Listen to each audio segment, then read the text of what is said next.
सातारा जिल्ह्यातील आजच्या top 10 news दिनांक 24 फेब्रुवारी 2026.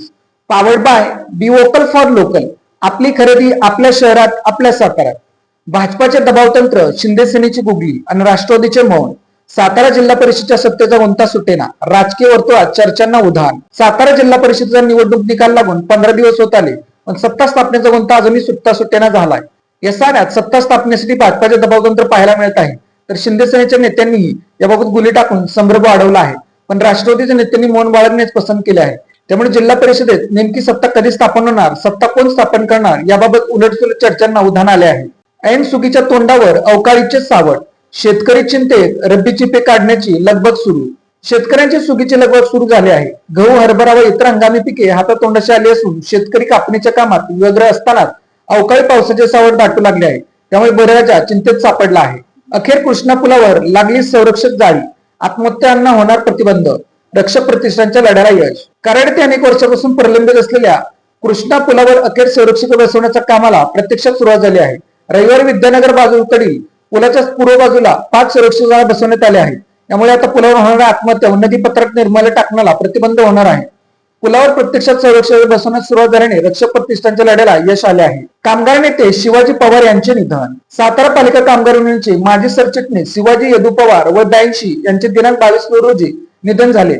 शिवाजी पवार हे शेळकेवाडी येथे वास्तव्यास होते. गेले 51 वर्षे लालबावटा कामगार युनियनच्या माध्यमातून चतुर्थ श्रेणी साफसफाई आणि अंगणवाडी सेविका यांच्या प्रश्नावर वाचा म्हणून त्यांनी लढा दिला. कृषी विभागाच्या पौष्टिक तृणधान्य महोत्सवामध्ये 25 लाखांची उलाढाल. नागरिकांनी दैनंदिन आहारात पौष्टिक तृणधान्याचा समावेश करावा. आरोग्यदायी कृषी उत्पादन थेट शेतकऱ्यांकडून खरेदी करता यावी.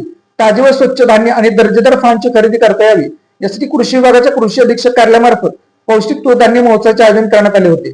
या महोत्सवात 25 लाख रुपयांची उलाढाल झाली. अशा प्रकारचा कृषी माल विक्री महोत्सव प्रत्येक महिन्यात घ्यावा अशी मागणी शेतकरी गटांनी केल्याचे जिल्हा कृषी अधीक्षक भाग्यश्री फरांद यांनी सांगितले. साताऱ्यातून दुचाकी चोरीच्या घटनात वाढ.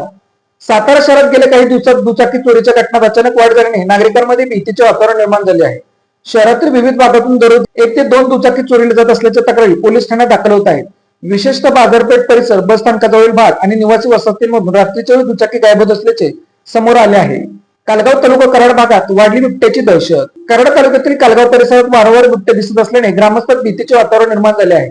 उत्तर कालगावच्या वस्तीजवळ उसाच्या पिकाशेजारी बिबटे दिसल्याची घटना समोर आल्याने ग्रामस्थांमध्ये चिंतेचे वातावरण पसरले आहे.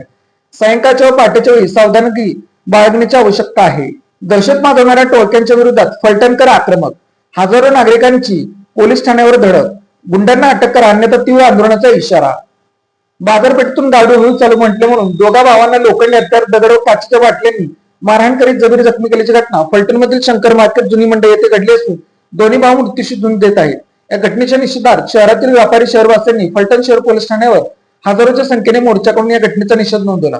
त्यांच्यावर खुनाचा प्रयत्न आणि संघटित गुन्हेगारी प्रतिबंधक कायद्यानुसार कठोर कारवाई करण्यात यावी अशी एक मुख्य मागणी करण्यात आली. शेंदुर्जने तालुका वाई मारहाण प्रकरणी संशयितांना तातडीने अटक करा. पीडित कुटुंबीय व दलित महासंघाचे निवेदन. शेंदुर्जने तालुका वाई येथे डवरी समाजातील चौघांना बेदम मारहाण करणाऱ्यांवर कारवाई झालेली नाही. वाई पोलिसांनी संशयितांना तातडीने अटक करावी अशी मागणी पीडित कुटुंबांनी दलित महासंघाने जिल्हाधिकाऱ्यांनी निवेदन केले असून जिल्हाधिकारी कार्यालयाबाहेर धरणे आंदोलन सुरू केले आहे. तांब्याच्या तारा चोरणारे 6 जण जेरबंद. वाई गुन्हे प्रक्रिया विभागाची कारवाई. 17 लाखांचा मुद्देमाल जप्त. वाई तालुक्यात वाढलेल्या ट्रान्सफॉर्मरमधील तांब्याच्या तारांच्या चोऱ्याचा तपास करताना वाई पोलीस ठाण्याच्या गुन्हे प्रक्रिया शाखेने फलटण वाई येथून 6 जणांना अटक केली असून त्यांच्याकडून सुमारे 17 लाख रुपयांचा मुद्देमाल जप्त करण्यात आला आहे. Made in Satara bag. Satara शहरातील महिलांनी बनवलेल्या उत्तम प्रकारच्या बॅग. संपर्क 9594 415 115. Lalit tailors. Look good feel good.